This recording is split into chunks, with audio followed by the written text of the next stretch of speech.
दोस्तों, मैं आपको आज बताने जा रहा हूँ कि हस्तमैथुन की जो समस्या है, जिसके लिए बड़े लड़के परेशान रहते हैं, ये क्या है और इसके लिए क्या करना चाहिए।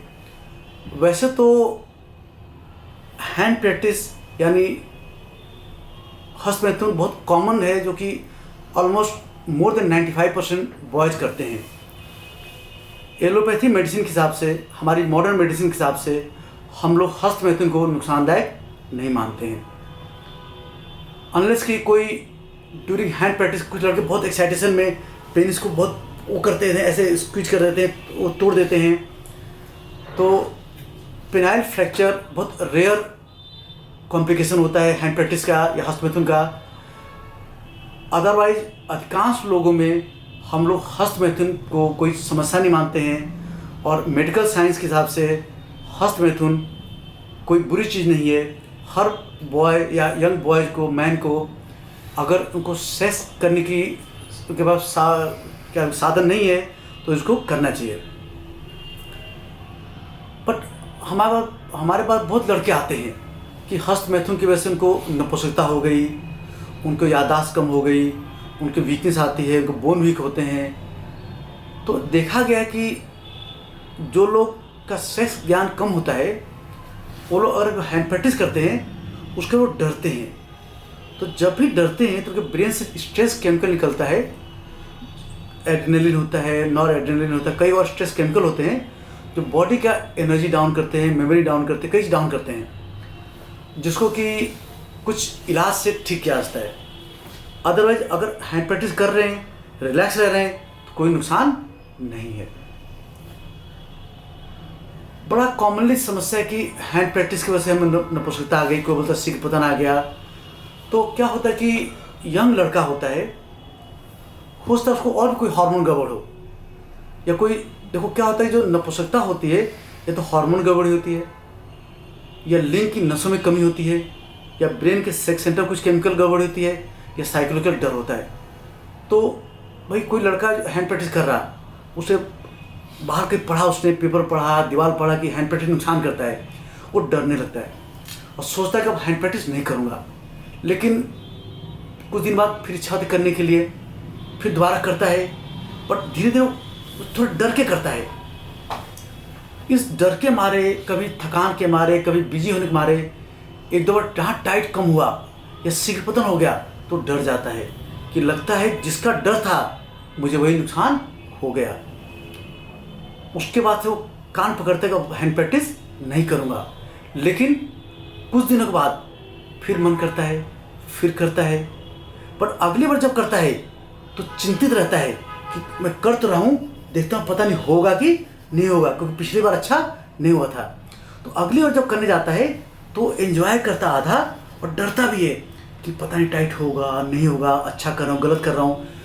इस स्ट्रेस में उसके दिमाग से निकलता है stress chemical, adrenaline, nor adrenaline. ये दोनों केमिकल पेनिस का ब्लड फ्लो कम करते हैं और शीघ्रपतन करते हैं,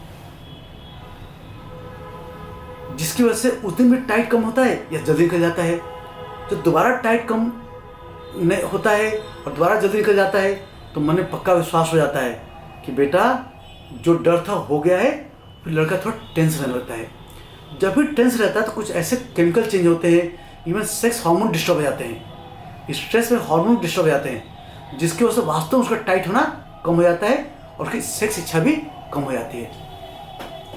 इवन टेंस होने पे रात को सपने में कोई सेक्सुअल थॉट नहीं आते हैं, डिप्रेशन थॉट आते हैं, रात को टाइट होना भी बंद हो जाता है। जब भी टेंस हो तो रात टाइट होना बंद हो जाता है। जब रात को टाइट नहीं होता है तो लड़का और डर जाता है कि लगता है मेरे नसों कमी बहुत ज़्यादा आ गई, अब ये प्रॉब्लम ठीक नहीं होगा। फिर वो नीम हकीमों के पास दिखाने जाता है या लोकल डॉक्टर दिखाने जाता है। तो नीम हकीम जाते बोलते हैं कि तूने हैंड प्रैक्टिस किया था? बोला किया था। तो कहते हैं कि सारी समस्या हैंड प्रैक्टिस से हुआ है। उसको लड़के और डराते हैं और डरा कर कुछ दवा देते हैं।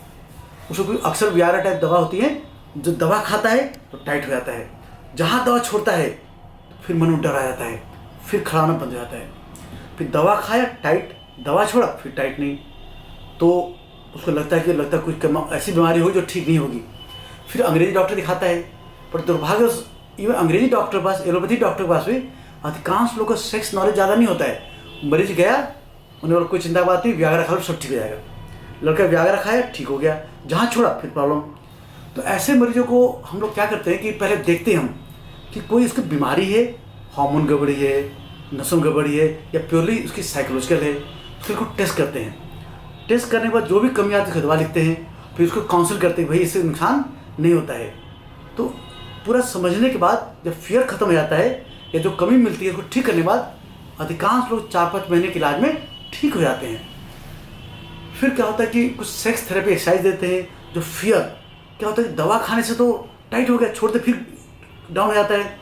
तो ये फियर को दूर करने के लिए जो क्या होता है, जब भी लड़का जाता है लड़की के पास तो फियर होता है, मैं कर पाऊंगा नहीं कर पाऊंगा, उसे बोलते फियर ऑफ फेलियर बोलते हैं। फिर दूसरा होता है स्पेक्टेटरिंग, लड़का लड़की पे जा रहा है, वो लड़की को टच करता है, हाथ लड़की टच कर रहा या लड़की सीना टच कर रहा और दिमाग पेनिस पे लगा हुआ है, टाइट हो रहा नहीं हो रहा क्या हो रहा। तो एंजॉय कर रहा आधा, डर रहा आधा। जब एंजॉय आधा कर रहा, टाइट सिग्नल आधा जाएगा, डरेगा आधा, तो डर से स्ट्रेस केमिकल और टाइट कम कर देगा। तो जब जहाँ दवा छोड़ेगा फिर टाइट होना बंद हो जाता है। तो इस प्रॉब्लम को जड़ से ठीक करने के लिए हम लोग रिवर्स सेक्स थेरेपी, एक सेक्स थेरेपी देते हैं जिससे उसके मन का डर निकल जाता है और कुछ हफ्ते के बाद वो जड़ से ठीक हो जाता है। इस तरह से आप घबराएं मत। नॉर्मली तो ये हस्पताल तो नुकसान करता नहीं। अगर आपको लगता है इसकी वजह से कोई आपको दिक्कत हुई है तो उसका टेस्ट करा के उसका प्रॉपर इलाज कराएं और आप कुछ दिन में आप ठीक हो सकते हैं।